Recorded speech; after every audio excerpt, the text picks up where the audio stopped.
sobrang thankful ako sa Lazuri kasi hindi na ganun hindi na ganun ka-stressful yung naging preparation. Although, syempre, mayroon pa rin stress kasi may coordination, yung mag-message, and then, syempre, iba yung timeline. 5 hours advance kami doon. So, kahit gano'n, nag-reply pa din yung mga coordinator.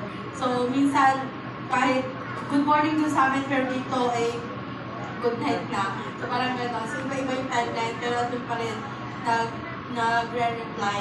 And then, kanina sa preparation namin, simula pag-bihis, pag-makeup, ayun si Ma'am, akala ko nga sabi niya yung kakambal niya yung mag-MC siya pala.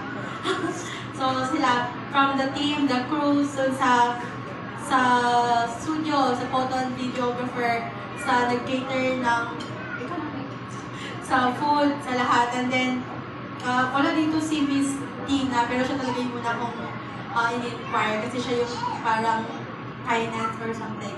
And then, continue na doon until si Miss Jonah. And then, ngayon ko lang nakilala si Miss Giselle at then sa palikod na din actually na alam.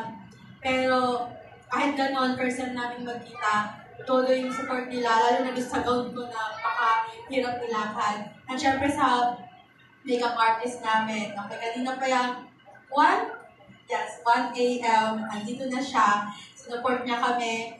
And then, pati yung kung anong kulang sa preparations namin, pinuhay niya para lang maging maganda. So, I think kulang yung salitang thank you para doon.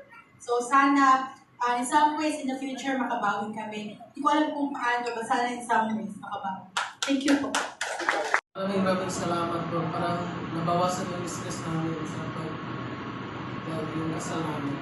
At sa mga staff, mga photographer, mga crew po, maraming salamat po sa inyo.